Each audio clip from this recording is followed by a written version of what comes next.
पर्यावरण शिक्षा में आज हम भूमि प्रदूषण यानी सोइल पोल्यूशन के बारे में जानेंगे।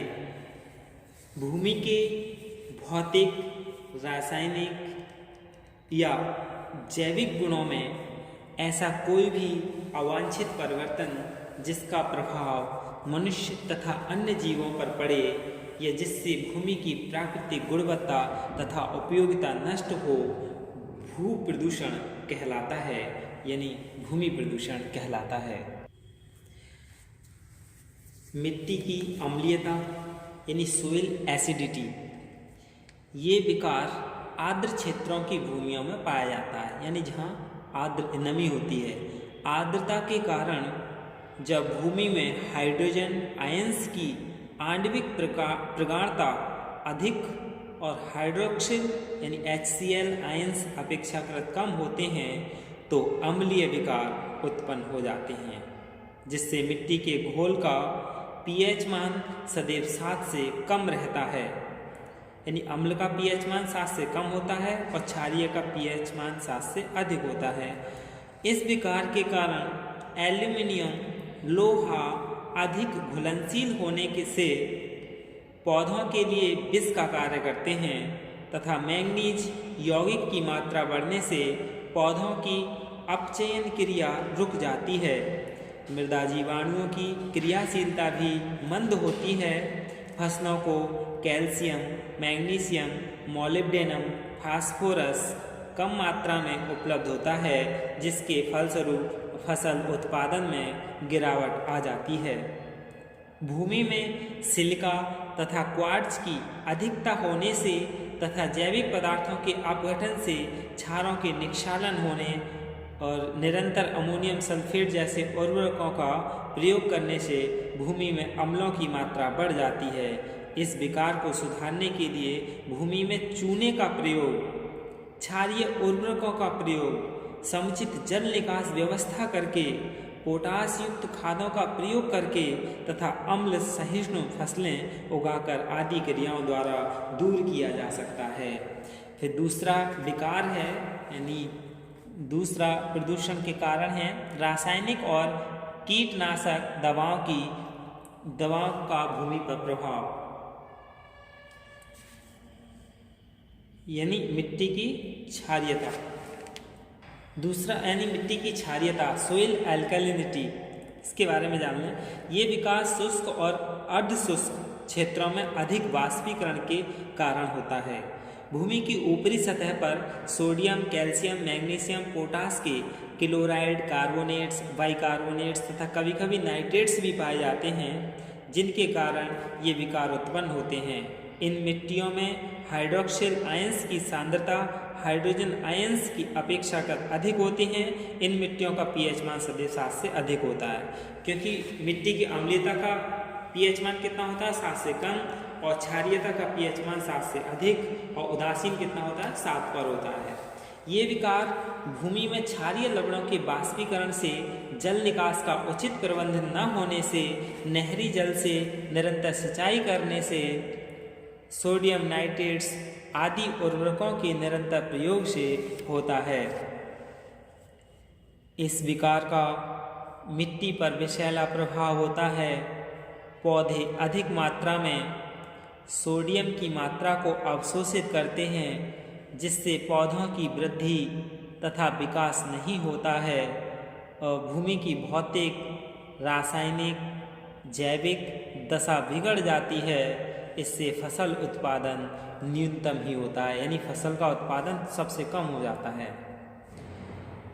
ये जो मिट्टी की क्षारीयता है, इस विकार को दूर करने हेतु लवणों को खुरचकर, निक्षालन कर तथा बहाकर आदि क्रियाओं द्वारा हटाया जा सकता है तथा जिप्सम का प्रयोग, जैविक खादों का अधिक प्रयोग एवं क्षार सहिष्णु फसलें उगाकर भी क्षारीय विकार दूर किया जा सकता है।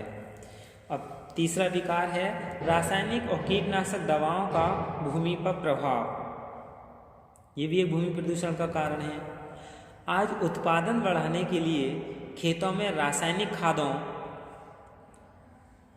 कीटनाशक, शाकनाशी एवं कवकनाशक रसायनों का प्रयोग दिन प्रतिदिन बढ़ रहा है, जिससे भूमि में हानिकारक तत्वों की मात्रा बढ़ने से भूमि प्रदूषण हो रहा है। जैसे अमोनियम सल्फेट उर्वरक का खेतों में लगातार प्रयोग करने से भूमि में अम्ल की मात्रा बढ़ जाती है।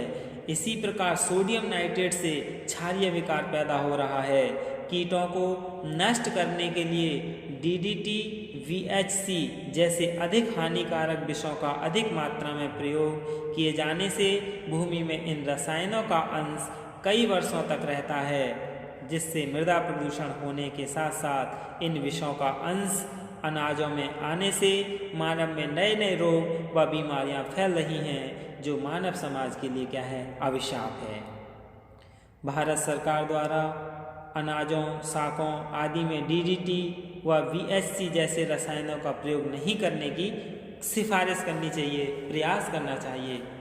रासायनिक उर्वरकों, कीटनाशक रसायनों का निरंतर अधिक मात्रा में यदि प्रयोग किया जाता रहा तो मृदा प्रदूषण के कारण मृदा उत्पादन शक्ति का ह्रास होगा, यानी उत्पादन क्या होगा, कम हो जाएगा। इस प्रदूषण का प्रतिकूल प्रभाव मानव स्वास्थ्य पर पड़ता रहेगा। उत्पादन बढ़ाने के लिए रासायनिक उर्वरकों, कीटनाशक रसायनों का प्रयोग कम करके इनके स्थान पर जैविक खाद, भू परिष्करण, यांत्रिक क्रियाओं को प्राथमिकता देनी होगी, तभी हम भूमि प्रदूषण से मानव स्वास्थ्य को सुरक्षित रख सकते हैं। फिर है भूमि प्रकार के अपशिष्ट, यानी डिफरेंट काइंड्स ऑफ वेस्ट। इसमें तो बहुत सारे हैं, जैसे घरेलू अपशिष्ट, डोमेस्टिक वेस्ट। घरेलू अपशिष्ट जो कूड़ा करकट होता है, इसे नालियों में बहा दिया जाता है। फिर नगर पालिका अपशिष्ट यानी म्यूनिसिपल वेस्ट। फिर औद्योगिक अपशिष्ट, इंडस्ट्रियल वेस्ट। और कृषि अपशिष्ट यानी एग्रीकल्चर वेस्ट। और अन्य अपशिष्ट यानी अदर वेस्ट। ये सब क्या हैं, विभिन्न प्रकार के अपशिष्ट हैं जिससे भूमि प्रदूषण बढ़ता जा रहा है। अब हम बिगड़ी भूमि के पुनः सुधारने या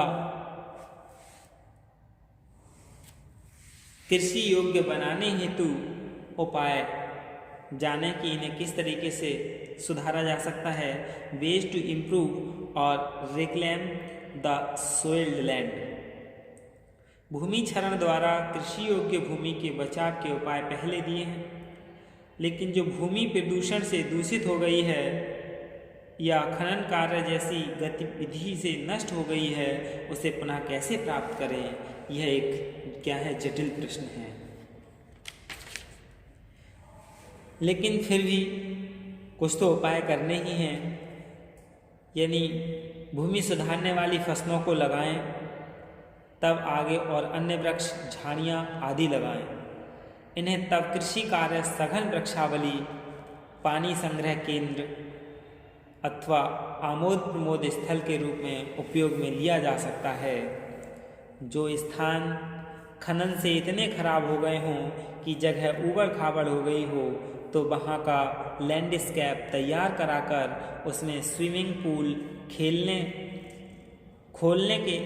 के स्थान व बाग बगीचे आदि लगाए जा सकते हैं। एक बात की ओर और ध्यान दिया जाना चाहिए कि आज जब भी कोई विशेष आवास, बांध, स्टेडियम या मनोरंजन स्थल के निर्माण की बात हुई या नई नई कॉलोनी के विकास की योजना बनी, तब आवश्यकता के अनुसार कहीं से भी भूमि का आवंटन सुविधा की दृष्टि से कर लिया जाता है। क्यों न इस खराब भूमि को उस कार्य हेतु उपयोग में लाएं, जिससे दोनों ही समस्याओं का समाधान एक साथ संभव है। भूमि बहुत महत्वपूर्ण साधन है। इसके उचित उपयोग से हम आर्थिक रूप से संपन्न भी हो सकते हैं और विपरीत में असहाय स्थिति में भी काम आ सकती है। प्रत्येक मनुष्य के योगदान से ही देश की भावी स्थिति की अच्छी समस्याएं बन सकती हैं। और ये कहा भी गया है, अच्छी भूमि, अच्छा अन्न और अच्छा मन। अब हम मृदा प्रदूषण को रोकने के उपाय जान लें, यानी remedies to prevent soil pollution. जैसे फसलों पर छिड़कने वाली विषैली रासायनिक दवाओं का प्रयोग प्रतिबंध होना चाहिए। रासायनिक उर्वरक के बजाय परंपरागत खाद का प्रयोग करना चाहिए। गांवों, नगरों या महानगरों से निकलने वाले अपशिष्टों को उचित जगह एकत्रित करना चाहिए और उसका चक्रीकरण करना, उसका उपयोग करना चाहिए। आजकल इस तरह का ज़्यादा ही चलन है कि खेतों में जैविक खाद का प्रयोग कम, रासायनिक खाद का उपयोग ज़्यादा किया जा रहा है, जिससे क्या है मृदा प्रदूषण बढ़ता जा रहा है। और गांव, नगर और महानगर इनका जो अपशिष्ट है उनका चक्रीकरण क्रिया द्वारा इसको सही उपयोग में भी लिया जा सकता है। खेतों में सिंचाई के बाद पानी के निकास की उचित व्यवस्था होनी चाहिए। वनों के विनाश पर प्रतिबंध लगाना चाहिए तथा वृक्षारोपण को प्रोत्साहित किया जाना चाहिए, जिससे भूक्षरण घटे और मिट्टी निर्माण प्रक्रिया में बाधा नहीं आए। इसके लिए विभिन्न प्रकार के संचार माध्यमों द्वारा प्रचार प्रसार किया जाना चाहिए। यानी इन सभी चीज़ों को सुधारने के लिए किसान या भारतीय समस्त जनों को जागरूक करना होगा, तभी क्या है भूक्षरण या जितने भी प्रदूषण हैं इनके लिए रोका जा सकता है। जब तक जनता जागरूक नहीं होगी तब तक किसी भी प्रकार का प्रदूषण नहीं रुक सकता, क्योंकि सभी यही कहते हैं कि मेरे सही करने से क्या सही होगा, और जिससे भी पूछें वह यही कहेगा, जिस मनुष्य से पूछें वह यही कहेगा। इसलिए प्रत्येक प्राणी अपने आप को सुधार ले तो क्या होगा, सारा समाज और सब अपने आप सुधर जाएगा, किसी भी प्रकार का प्रदूषण भी नहीं होगा। यानी आवश्यकता के अनुसार ही किसी चीज़ का उपयोग किया जाएगा। प्रदूषित जल बहाव भूमि पर नहीं हो, ऐसी व्यवस्था होनी चाहिए। ढालू भूमि पर सीढ़ीनुमा कृषि पद्धति अपनाने के लिए कृषकों को क्या है प्रोत्साहित करना चाहिए, मोटिवेट करना चाहिए। ज़्यादा से ज़्यादा लोगों में जन जागरूकता फैलानी चाहिए, उन्हें समझाना चाहिए कि भूमि पर्यावरण का आधार है। जब यही आधार प्रदूषित हो जाएगा तो हम कहाँ जाएंगे, भूमि नहीं तो हमारा अस्तित्व नहीं। इसे प्रदूषित होने से बचाना हमारा अहम कर्तव्य है। यही मृदा प्रदूषण को रोकने के उपाय हैं। धन्यवाद।